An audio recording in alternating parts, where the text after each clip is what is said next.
देखिए, अभी इसके पहले बताया गया टॉपिक में वैद्युत फ्लक्स की बीमा और वैद्युत फ्लक्स का मात्रक क्या होगा, ये सारी बातें पिछले टॉपिक में बताई गई। अगली टॉपिक हमारी बनती है गॉस की प्रमेय तथा अथवा गॉस का नियम। जैसा कि पाठ ही हमारा यही है, गॉस की प्रमेय अथवा गॉस के नियम, गॉस थ्योरम और गॉस लॉ। जहाँ गॉस की प्रमेय का लीजिए, जहाँ गॉस का नियम का लीजिए। हम जानते हैं कि गॉस की प्रमेय स्थिर विद्युतिकी में इलेक्ट्रॉनिक स्टैटिक्स, अंग्रेजी में कहते हैं इलेक्ट्रॉनिक स्टैटिक्स कहा जाता है। गॉस की प्रमेय स्थिर विद्युतिकी में किसी काल्पनिक बंद पृष्ठ, किसी, ये देख रहे हैं ना, ये काल्पनिक बंद पृष्ठ है। ये क्या हमारा एक काल्पनिक बंद पृष्ठ है, एक काल्पनिक बंद पृष्ठ है। काल्पनिक बंद पृष्ठ जिसे गॉसियन पृष्ठ भी कहा जाता है। सारा गॉस की प्रमेय स्थिर विद्युतिकी में इलेक्ट्रॉनिक स्टैटिक्स में किसी काल्पनिक पृष्ठ, किसी काल्पनिक पृष्ठ, किसी काल्पनिक बंद पृष्ठ, किसी काल्पनिक बंद पृष्ठ से गुजरने वाला वैद्युत फ्लक्स पृष्ठ का कुल आवेश बद्ध रहता है, कुल आवेश बद्ध रहता है। अर्थात जिसे हम गॉसियन, इसको एक जो दिखाई दे रहा है ये चीज, काल्पनिक बंद पृष्ठ, गॉसियन पृष्ठ भी कहा जाता है। जिसे हम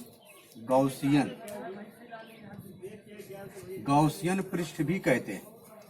ये जो देख रहे हैं बंद पृष्ठ है, काल्पनिक पृष्ठ है, इसे गॉसियन पृष्ठ भी कहा जाता है।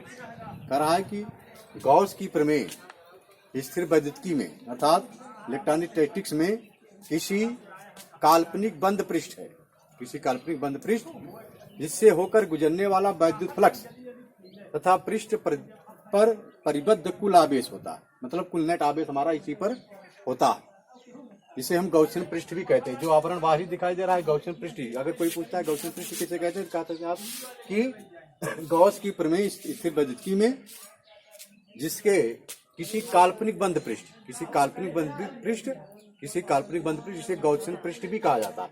ये हमारा क्या है, गॉसियन पृष्ठ भी कहा जाता है। लिख लीजिएगा,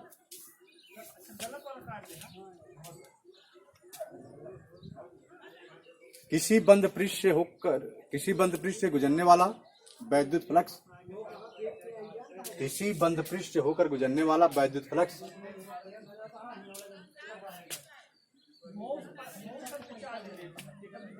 किसी बंद पृष्ठ से होकर गुजरने वाला वैद्युत फ्लक्स I.E., वैद्युत फ्लक्स I.E., किसी बंद पृष्ठ से होकर गुजरने वाला वैद्युत फ्लक्स I.E. तथा पृष्ठ द्वारा परिबद्ध, किसी काल्पनिक बंद पृष्ठ से होकर गुजरने वाला वैद्युत फ्लक्स तथा पृष्ठ द्वारा परिबद्ध कुल आवेश, पृष्ठ द्वारा परिबद्ध कुल आवेश, इसे आप नेट आवेश दिखा सकते हैं। नेट आवेश, कुल आवेश Q का, कुल आवेश Q का, कुल आवेश Q का 1/ε0 गुना होता है, 1/ε0 गुना होता है। करा किसी बंद पृष्ठ होकर गुजरने वाला कुल वैद्युत फ्लक्स, यानी किसी बंद पृष्ठ होकर गुजरने वाला वैद्युत फ्लक्स I.E. उस पृष्ठ से परिबद्ध, किससे, जिससे होकर गुजर रहा है, उस पृष्ठ से परिबद्ध कुल आवेश, कुल आवेश मतलब Q का, कुल आवेश Q का 1/ε0 गुना होता है, 1/ε0 गुना होता है। अर्थात इसको लिख सकते हैं हम, अगर निर्वात के रूप में लिया जा रहा है तो इसको हम लिख सकते हैं I.E. बराबर Q अपान क्या लिख सकते हैं, ε0। I बराबर ε0 बताया गया। किसी बंद पृष्ठ से होकर गुजरने वाला वैद्युत फ्लक्स, किसी बंद पृष्ठ से होकर गुजरने वाला वैद्युत फ्लक्स उस पृष्ठ पर परिबद्ध कुल आवेश, उस पृष्ठ पर परिबद्ध या नेट आवेश कह सकते हैं, Q का 1/ε0 गुना होता है। 1/ε0 क्या होता है, गुना होता है। अर्थात I.E. बराबर Q अपान कर सकते हैं ε0। इसको हम लिख सकते हैं या लिख लें, परंतु बंद पृष्ठ A से, परंतु बंद पृष्ठ A से, परंतु बंद पृष्ठ A से, बंद पृष्ठ A से बद्ध वैद्युत फ्लक्स, A से बद्ध वैद्युत फ्लक्स I.E. बराबर बंद क्लोज पृष्ठ, क्योंकि बंद पृष्ठ का रहा, अगर ऐसा कहीं लगा तो बंद क्लोज पृष्ठ पड़ा जाएगा। बंद क्लोज फिट पढ़ा जाएगा ई इंटू क्या लिख सकते हैं डी ए वेक्टर के रूप में, E dot D A vector, या आई ई बराबर इसको लिख सकते हैं बंद close fit E into D A dot vector है, या ई डी ए क्या लिख सकते हैं cos theta, E D A नहीं अभी इतना नहीं लिखना, इससे करेंगे तब लिखेंगे, इसको इतना लिख सकते हैं क्योंकि इसी का रूप है क्यू अपान एप्सिलॉन जीरो बराबर कर सकते क्यू अपान एप्सिलॉन जीरो लिख सकते हैं, क्यू अपान एप्सिलॉन जीरो लिख लीजिए। प्रूफ उत्पत्ति कैसे हुई,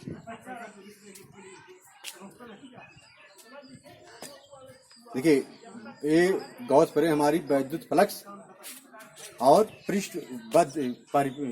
बंद पृष्ठ पर परिबद्ध कुल आवेश के बीच के संबंध को बताता है। अगर कोई उपयोग पूछे क्या इसका महत्व, क्या उपयोग है इसका, तो आप बता सकते हैं कि हमारी गॉस थ्योरम जो है, गॉस की प्रमेय जो है, कुल वैद्युत फ्लक्स, उस पर गुजरने वाला वैद्युत फ्लक्स और इस पृष्ठ से परिबद्ध कुल आवेश के बीच के संबंध को बतलाता है। क्या बतलाता है? संबंध को बतलाता है। लिख लीजिए प्रूफ, सिद्ध कैसे करेंगे, सिद्ध करना। उत्पत्ति लिख लीजिए, उत्पत्ति लिख लें, उत्पत्ति या प्रूफ लिख लें।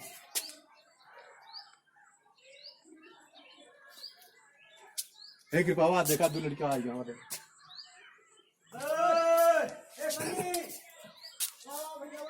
माना कि एक बिंदु आवेश प्लस क्यू, माना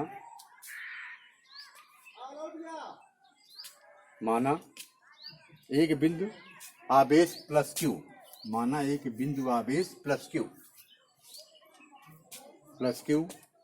एक बंद पृष्ठ ए के भीतर, एक बंद पृष्ठ देख रहे हैं ना यहाँ, एक बंद पृष्ठ ए के भीतर बिंदु ओ पर स्थित है। एक बंद पृष्ठ प्लस क्यू बिंदु ओ पर स्थित है।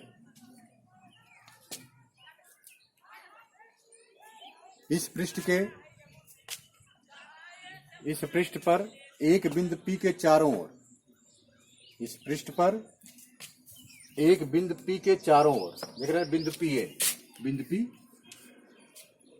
बिंदु पी के चारों ओर एक लघु क्षेत्रफल अवयव डी ए, एक लघु क्षेत्रफल अवयव क्या है हमारे पास? डी ए, एक लघु क्षेत्रफल अवयव क्या है हमारे पास? डी ए, और दिया है ओपी बराबर आर। देख रहे हैं इसके बीच की दूरी कितना, ओ से और इसके बीच की दूरी कितना दिया गया है? आर दिया गया है। इसके बीच दूरी कितना दिया गया है? लिख लें, ओपी बराबर आर, ओपी बराबर आर, ओपी बराबर आर।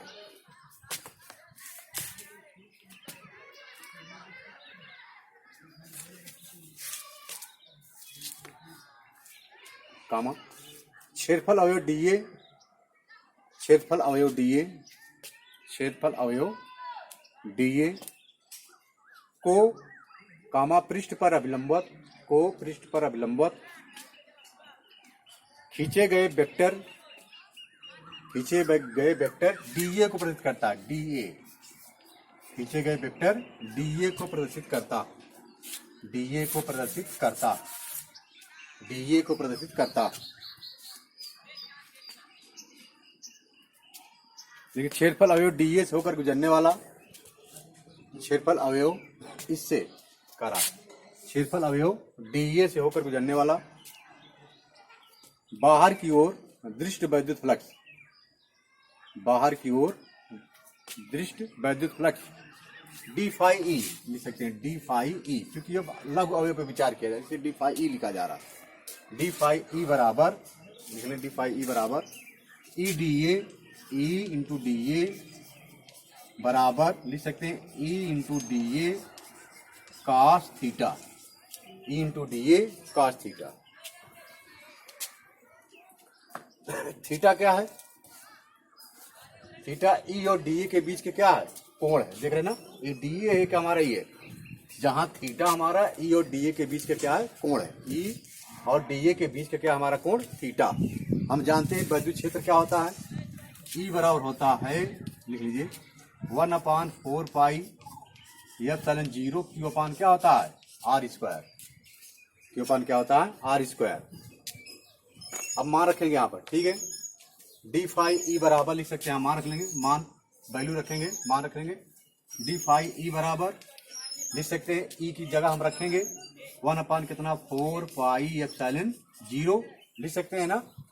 अब यहाँ देखेंगे क्यू अपान कितना है आर स्क्वायर, डी ए क्या हो जाएगा आपका cos theta, D A cos theta, D A क्या लिख सकते हैं, इसको हम कॉस थीटा लिख सकते हैं। इतनी बात समझ आ रही है, हाँ समझ आया। वैद्युत क्षेत्र देखिए, सबसे पहले हमने क्या निकाला, डी फाई निकाल लिया, ई डी ए ना, उसके बाद ई डी ए वेक्टर बराबर E D A cos theta, theta कहाँ से आया, ई और डी ए के बीच के क्या कोण था ना। हम इस बिंदु पर वैद्युत क्षेत्र तीव्रता देख रहे हैं, वैद्युत क्षेत्र तीव्रता ई बराबर होता है, हमारे पास सूत्र होता है, पहले निकाल चुके हैं 1/4 पाई एप्सिलॉन 0 पी अपान क्या आर स्क्वायर या क्यू अपान आर स्क्वायर हो जाएगा, क्यू अपान क्या हो जाएगा आर स्क्वायर। तब लिख लीजिए परंतु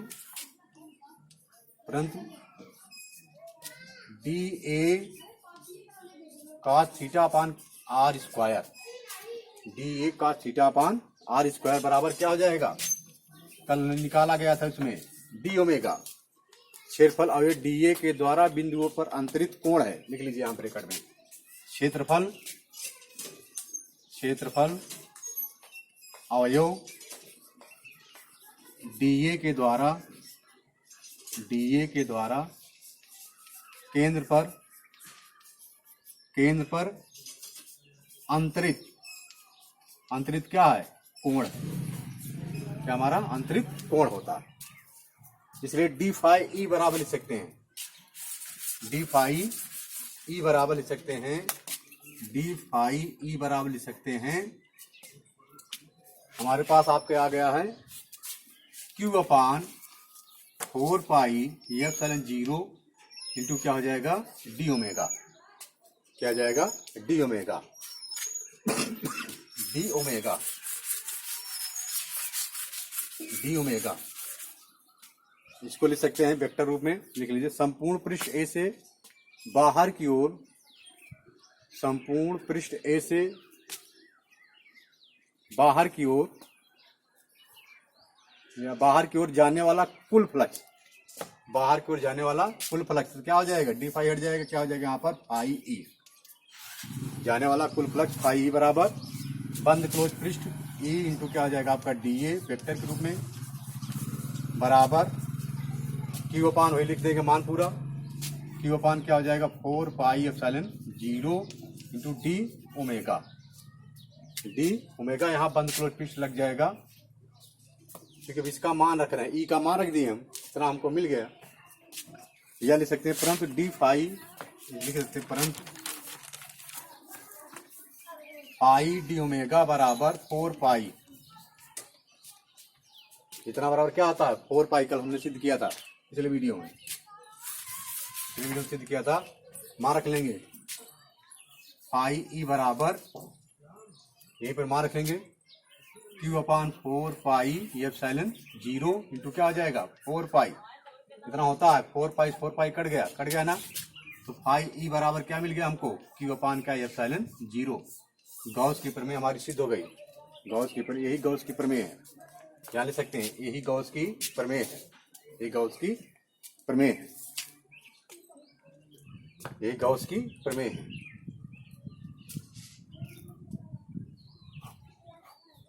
देखिए सबसे पहले बताया गया कि बिंदुओं पर एक देख रहे हैं यहाँ पर प्लस क्यू, पृष्ठ ए के भीतर बिंदुओं पर प्लस क्यू आवेश रखा गया, आर मीटर की दूरी पर ये बिंदु पी है जहां पर हमें गॉस की प्रमेय या गॉस के नियम को लागू करना, ठीक है।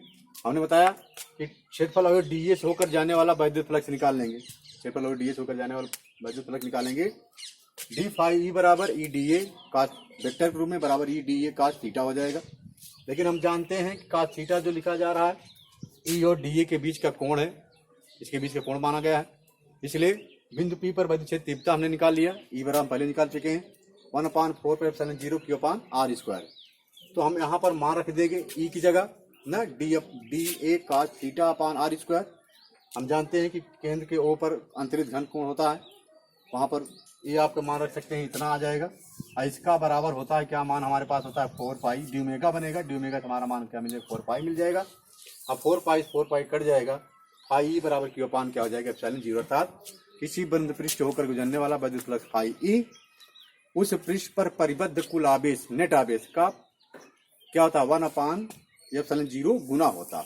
1 अपान एप्सिलॉन जीरो क्या होता है, हमारा गुना होता है।